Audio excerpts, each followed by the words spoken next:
En primer lugar, quisiera agradecer al comité organizador del capítulo chileno del American College por haberme invitado a compartir con ustedes algunos tópicos de los nuevos anticoagulantes en el manejo de los pacientes quirúrgicos.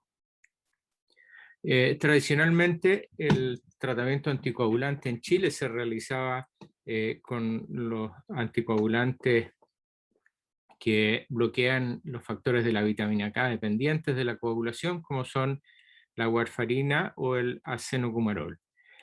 Son medicamentos que tienen un margen terapéutico estrecho, requieren una monitorización periódica y pueden ser revertidos fácilmente con el uso de vitamina K o plasma fresco congelado. Estas características hacen que en algunas oportunidades el manejo de estos pacientes para obtener dosis terapéuticas no sea simple, especialmente cuando nos vemos enfrentados a algún procedimiento quirúrgico electivo o programado antes y después de haber realizado la intervención. Pues si nos pasamos mucho en la dosis del anticoagulante, podemos aumentar los riesgos de sangramiento, y si nos quedamos cortos con la dosis de estos medicamentos, el paciente puede realizar un evento trombótico que no es lo ideal en estas circunstancias. Los anticoagulantes orales tradicionales trabajan en esta parte de la cascada de la coagulación. No los voy a hacer perder tiempo con toda esta cascada de la coagulación, pero para que ustedes recuerden, es en este sector donde hacen su efecto.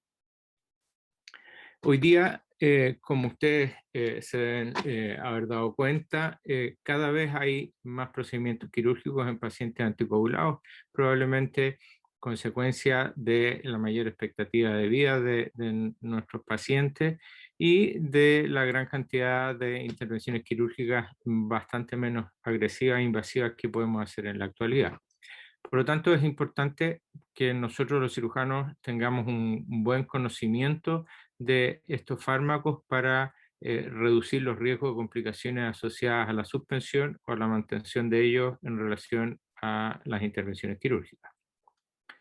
Eh, Hoy día existe bastante información al respecto en relación al riesgo de trombosis de cada uno de estos pacientes, y hay distintas tablas que nos permiten clasificarlos en pacientes que tienen un alto riesgo de presentar eventos trombóticos, un riesgo moderado y un riesgo bajo, de acuerdo a sus características clínicas, lo que nos va a permitir, junto con el conocimiento del riesgo de sangrado que va a presentar nuestro paciente en relación a la intervención quirúrgica que vamos a realizar, si estos tienen un riesgo bajo de sangrado, un riesgo muy bajo, perdón, o no importante, un riesgo bajo, un riesgo de sangrado intermedio o un riesgo de sangrado alto.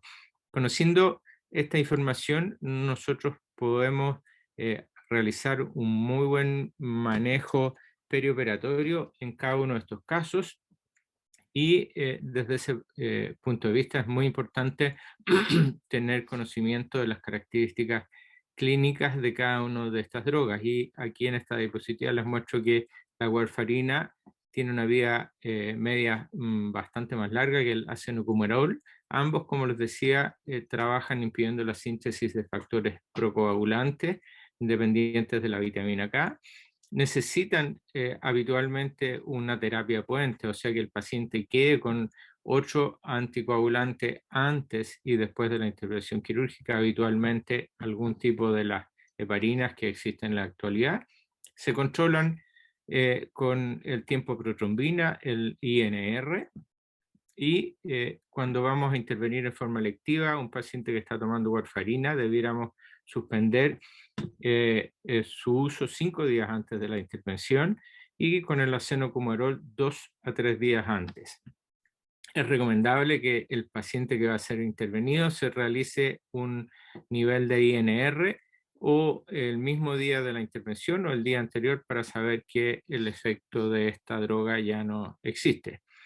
Reiniciamos estos anticoagulantes una vez que estamos convencidos de que el riesgo de sangrado en nuestro paciente intervenido se ha desaparecido, y en este punto es relevante, muy importante recordar que vamos a obtener rango o dosis terapéutica en estos pacientes una vez reiniciada cualquiera de estas drogas entre 5 y 10 días post el inicio, periodo en el cual vamos a tener que suplementar al paciente, como les mencionaba, con terapia puente, es decir, mantener con heparina hasta obtener un INR terapéutico, específicamente y muy importante en aquellos pacientes con un riesgo de eventos trombóticos muy alto.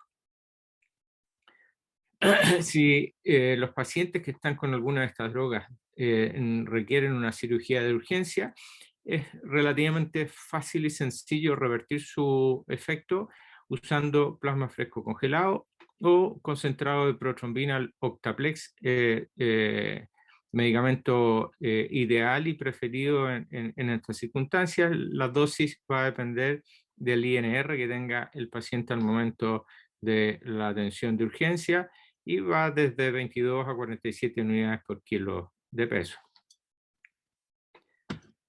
Una vez realizada la intervención y una vez que el paciente ya tiene una buena hemostasia, no hay riesgo de sangrar, como les decía previamente, vamos a reiniciar el anticoagulante oral que estaba tomando antes, y debemos tener claro que vamos a estar alrededor de 5 a 10 días suplementándolo con alguna heparina para evitar el riesgo de trombosis.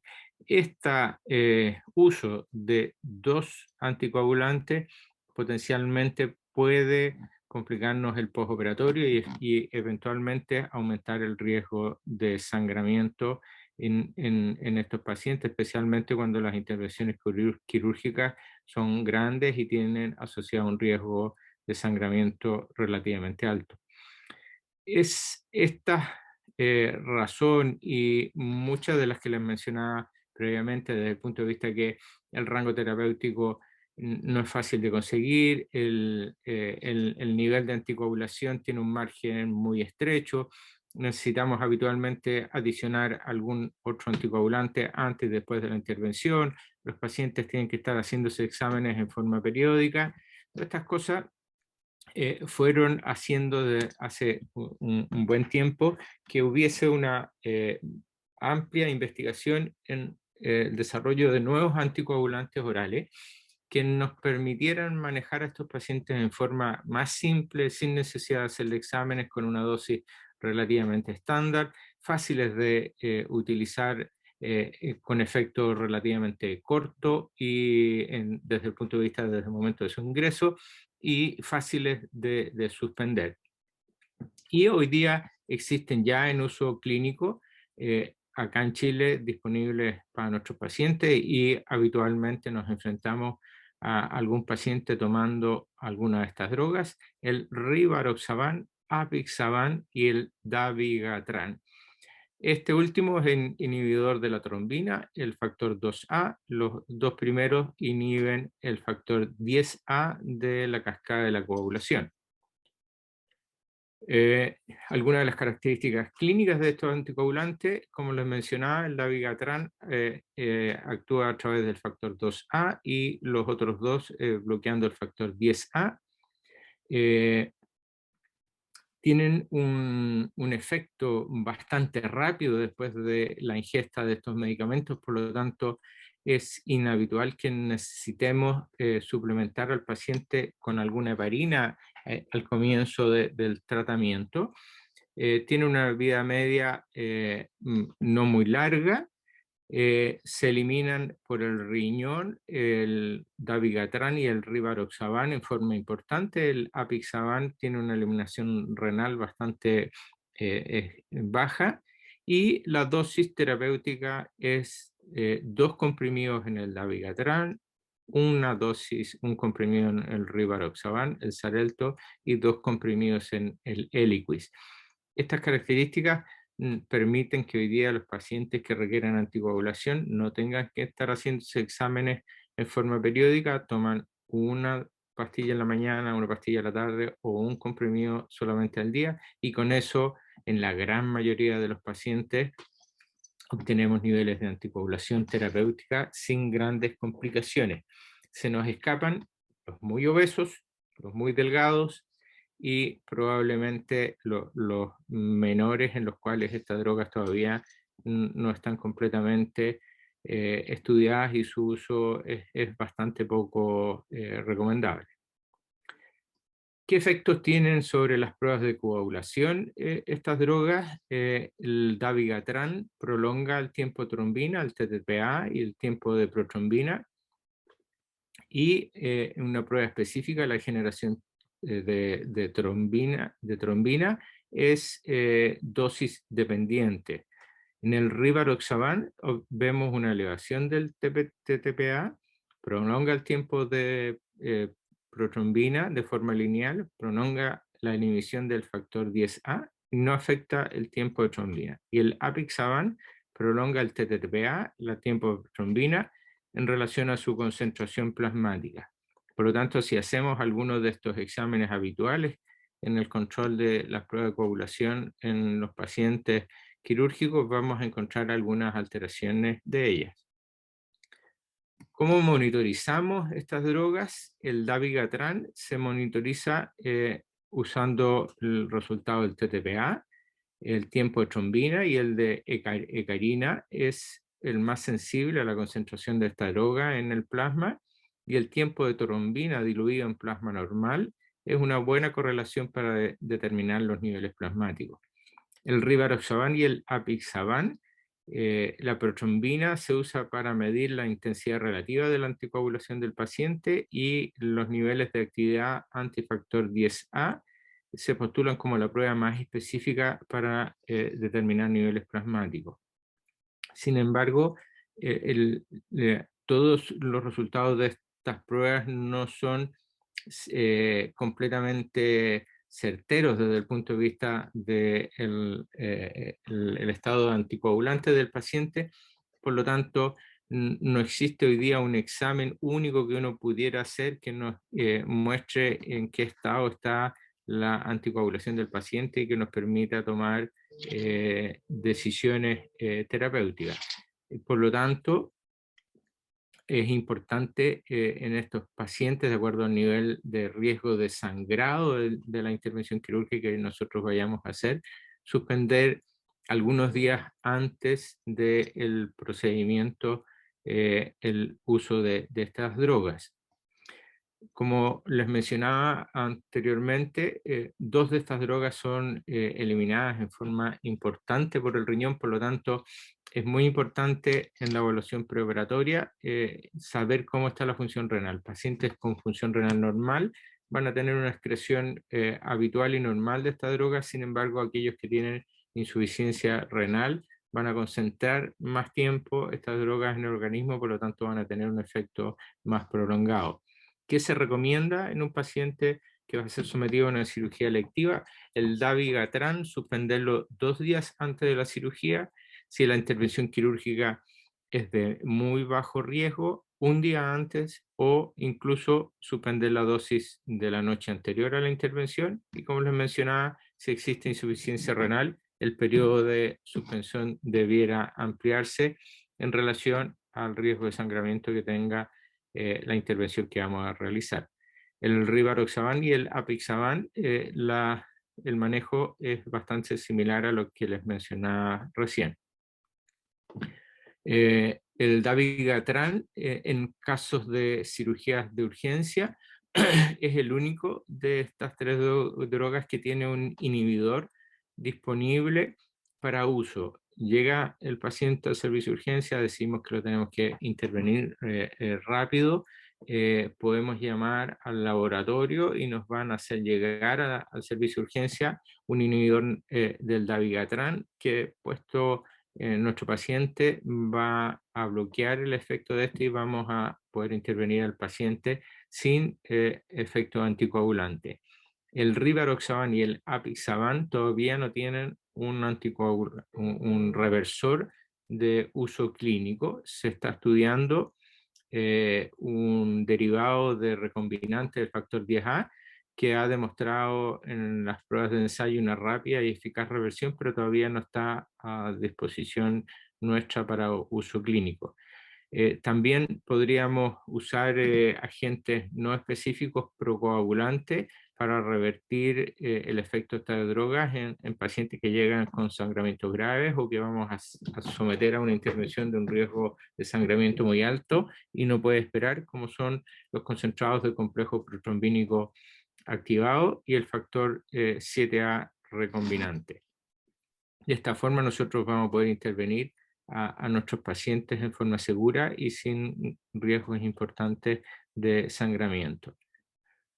Cuando reiniciamos la anticoagulación en estos pacientes, igual que con los anticoagulantes tradicionales, una vez que nosotros estamos seguros de que la intervención quirúrgica que realizamos ya tiene una buena hemostasia, no hay un riesgo de sangrar, podemos reiniciarlo sin necesidad de un puente con heparina en forma paralela. Estos pacientes en el postoperatorio podemos indicar el uso de algunas de las heparinas de bajo peso molecular en forma subcutánea y en el momento que nos parezca seguro retomar el uso de esta droga reemplazando las dosis de heparina subcutánea sin hacer un puente. Por lo tanto, el riesgo de sangramiento es probablemente menor que el que nosotros podríamos presentar o ver en pacientes que van a recibir algunos de los anticoagulantes tradicionales y heparina además en forma paralela. En conclusión, en el manejo de los pacientes quirúrgicos que están usando algunos de los anticoagulantes nuevos, es muy importante que tengamos un adecuado conocimiento primero de los riesgos trombóticos del paciente. Y hoy día tenemos abundante información en la literatura que nos permite categorizar a nuestros pacientes y saber si ellos van a tener un riesgo de sangramiento o de eventos trombóticos alto, bajo o mediano. Conocer las características clínicas de la droga que está utilizando el paciente y la necesidad de realizar un procedimiento quirúrgico de urgencia o en forma electiva. En la medida que podamos retrasar nuestra intervención, es altamente probable que el riesgo de complicaciones trombóticas y hemorrágicas se reduzca en forma significativa y de esta forma poder realizar procedimientos quirúrgicos seguros, sin adicionar riesgos de sangramiento o eventos trombóticos importantes en el postoperatorio de nuestros pacientes. Muchas gracias y nuevamente agradezco al comité organizador de este curso por haberme invitado para estar aquí con ustedes.